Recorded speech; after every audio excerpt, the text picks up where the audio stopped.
Hi, good morning everyone. Shall we begin the session?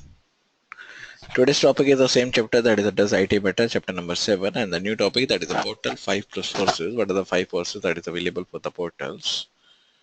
So for portal develop the 5 courses model as a framework for the industry analysis also. And this model can be used to help and integrate or help understand, that is how the competitive advantage or how competitive an industry is to and analyze its strength and weaknesses. That is, what are the various strengths and the weaknesses for the various forces, what are the various framework that is developed by the portal. They are the 5 processes, that is the portal 5 processes.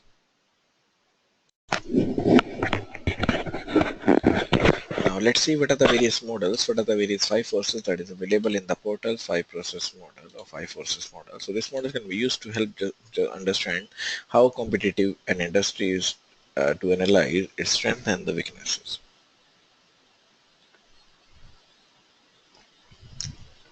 So how an industry is used or is able to analyze what are their strengths and the weaknesses, and this model consists of the 5 elements that will play a role in determining the average profitability of an industry.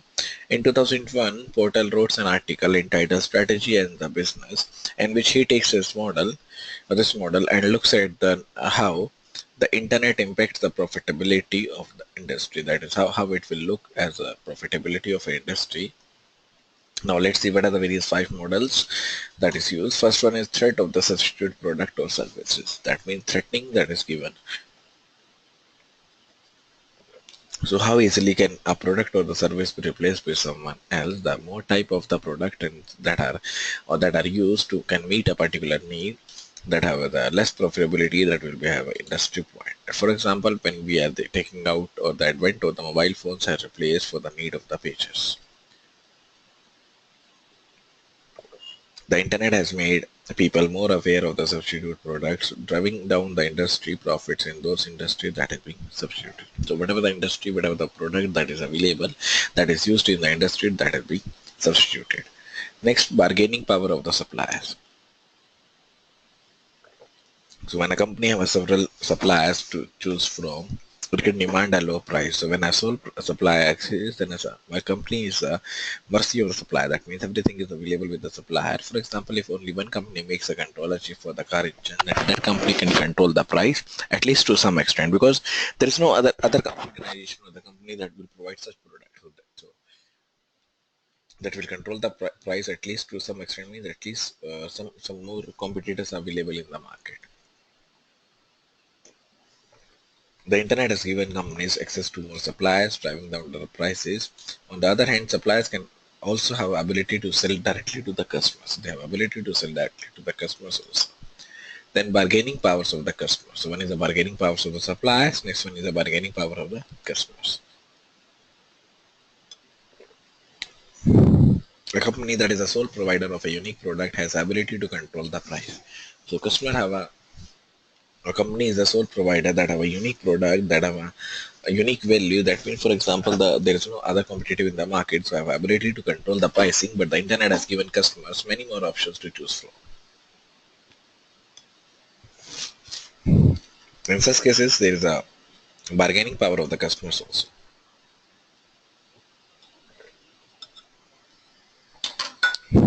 Next one is barriers to the entry. So whatever the barriers that is available or that is carried out to the entry stage, so the easier is to enter an industry, the tougher it will to make a profit in that industry. And the internet has an overall impact of making it easier to enter the industries. That means there's no barrier to for the industry. It is very easy to capture into the industry, and it is also very easy to copy the technology. So new innovations will not last that long. So that means there is no innovation that is taken out to that last long. So it is the barriers to entry. The next one is rivalry among existing competitors. That means there is a revolution that is carried out among the competitors. That is also one of the force that is known as a portal force. The more competitors that are in the industry, the bigger a factor price becomes. That means there is a bigger factor price that becomes evolutionary.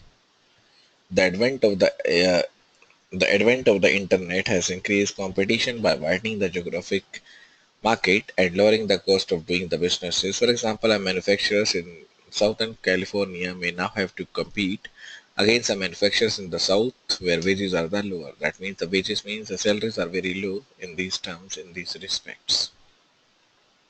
And the total five processes are used to analyze an industry to determine the average profitability of the company within that industry only. That means that what is the average profitability of the company, what is the average tool that is used. And adding in the portal analysis of the internet, we can see that the internet has the effect of lowering the overall profitability. Whatever the profitability that is used, that has lowered the profitability, and while the internet has certainly produced many companies that are big winners. That is the overall winner that is produced that have been the customer. So who is the overall winner of these all these five forces? That is the overall winner is the customer, who has given an ever increasing market of the product and the services and lower the prices. Now, how to use the information system for the competitive advantage, or how the information system will be effective for the competitive advantage. That is the next topic.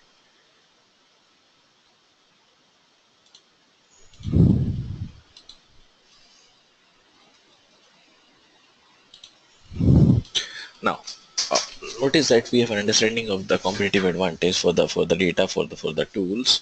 So there is a competitive advantage and some of the way that and how an IT may be used to help the organization, how to or how the information technology will be used to help the organizations, how the organization will be benefited from the IT, that is the information technology. Now we will turn our attention to some specific examples. Now, what are the various examples? A strategic information system is an information system that is designed specifically to implement an organization strategy that is meant to provide a competitive advantage. So whatever the competitive advantage that is available, that is meant to provide a competitive advantage in the organizational strategy.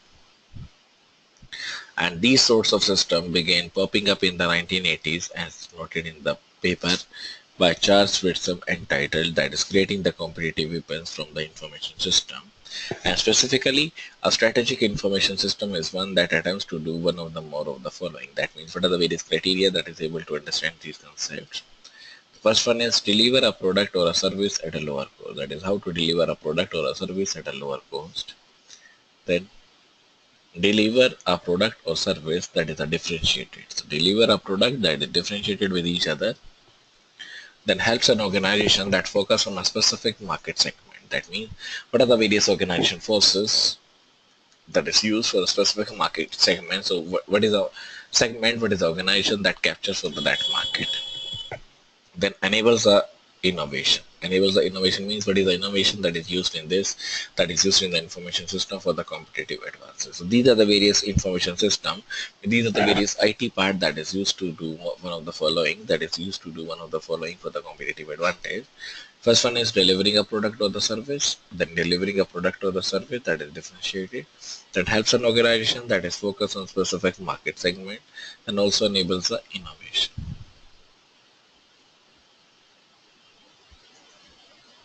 Now these are the few examples of the information system that falls into this category only. First one is business process management system. And it is the integration of the information system with the business processes that leads to the competitive advantage.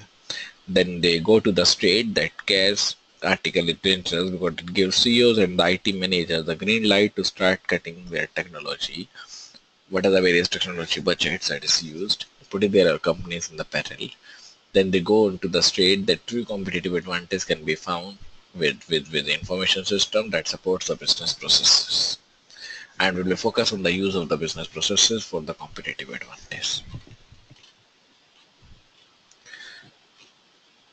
The next one is the electronic data interchange. How the electronic data interchange will be going, or how the data interchange will be carrying out with the EDI.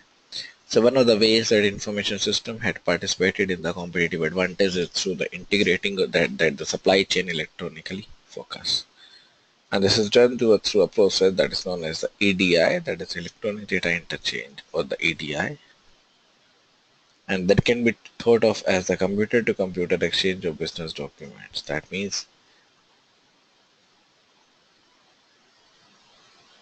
yeah, how to go with the EDI, that is sort of the computer to computer, what are the various basics of the, or how we can exchange the information business document in a standard electronic format that is used between the business partners. And by integrating the suppliers and the distributors via EDI, that is electronic data or digital equipment on integration, so that is used in a standard format, electronic format that the business partner uses. And whenever we are integrating the suppliers and the distributor via the EDI, that means whenever we combine the suppliers and the distributors via with the use of the EDI, a company can vastly, or it can reduce the resources that is required to plan out, that is required to manage the relevant information. So whatever the resources that is required to plan out to manage the relevant information, that will be reduced. And instead of manually ordering supplies, the company can simply paste an order via the computer, and the next time the order process run, it is ordered. That means we can, even though we are also using the computer to place any order, and that order will be stored, and whenever I want to, yeah, and whenever I want to search for that order only, that will be available within the computer next time whenever we are processing the order. So there's the order process run, it is orders. Now you create this order for the suppliers, you send the order via the phones, supplier receives the order, supplier enters the order into the system. This is their internal computer system. So first of all, you create the order for the suppliers. When we send the order via the telephone or the phone, then supplier receives the order, suppliers enters the order into their system. Now supplier's internal computer system, that is their supplier's system. Then suppliers creates the invoice, supplier sends the invoice, you receive the invoice, you enter the invoice. So first of all, you are supposed to carry it out what you are going to plan, what's your order for the suppliers. Then you supply via telephone, then supplier receives the order, it enters into their system, that's an internal system, they generate an invoice, you receive an invoice, and you enter the invoice into the data. That is the manual order process. With the use of ID, it's an internal system. Everything is captured. Everything is going with the use of the EDI. And next arrow is used for the suppliers in internal. And look, there's a one arrow that is going to the suppliers, one arrow going to the internal computer system, that is the user. So this is the bi-directional, not the unidirectional. And when I talk about the manual order process method, that is also known, that is the only unidirection, only one direction is followed. That means supplier passes the information to the seller, that is only the unidirectional, there is only one direction that is carried out. But in case of the EDI, that is a bi-directional, both the parties are involved in this.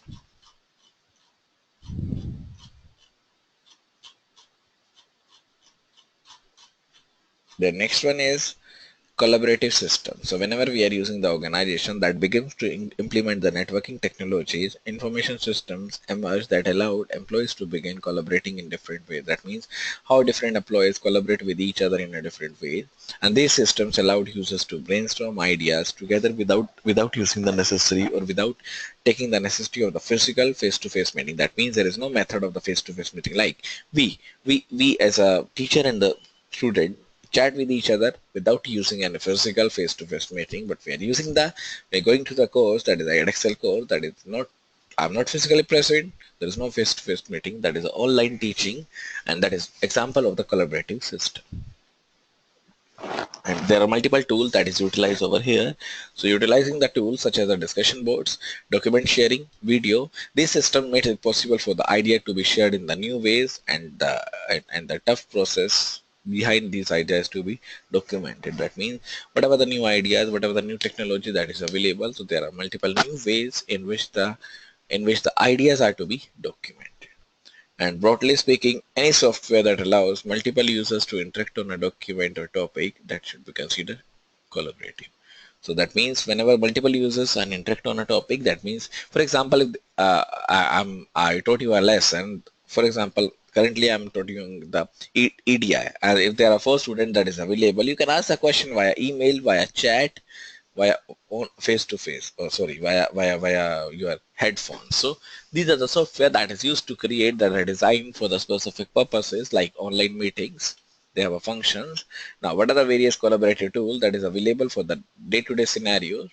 One is a Google Drive that offers a suite of the Office applications. For example, word processor, spreadsheet, drawing, presentation that can be shared between the individuals. Multiple users can edit the documents at the same time, and threaded comments also are available.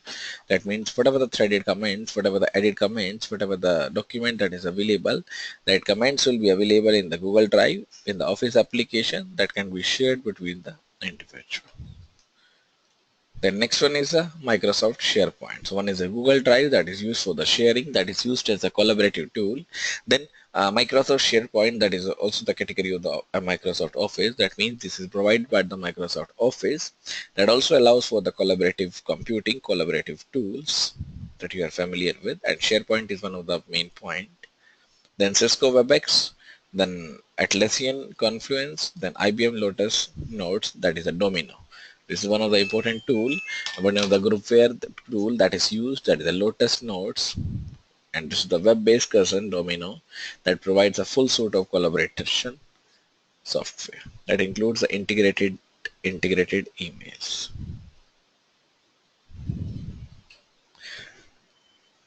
Then the next category is a DSS, that is a decision support system. It is also an information system that helps the organization to make a specific decision or the set of the decision. Now, how the decision will be taken by the managers with the use of the IT, with the use of the information technology.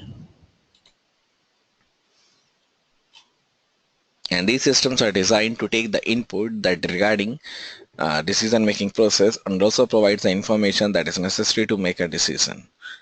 So one is taking the input regarding any decision-making process and also makes any decisions or also make information necessary that is required to make a decision. And DSS generally assists a management level person in the decision-making process, though some can be designed to automate the decision making. And when we talk about the organization that has a wide variety of decisions to make, ranging from highly structured decisions to the unstructured decisions. And structured decision is usually one that is made quite often, and one decision is based directly on the input. For example, when we talk about the inventory record level, that can be structured decision. That means everything is planned out what you are going to do. Unstructured means not planned out. Your questions are not prepared, your decisions are not prepared. But when we say which is better, no one is better. So we generally, or the manager generally, use a semi-structured. Some are planned out, some are not planned out. Every decision is taken sometime at the random. And as with collaborative system, DSS can come in many formats that is used with the DSS that companies should develop. What are the various input that is used for the market research on the product, competitive information, and the product development cost.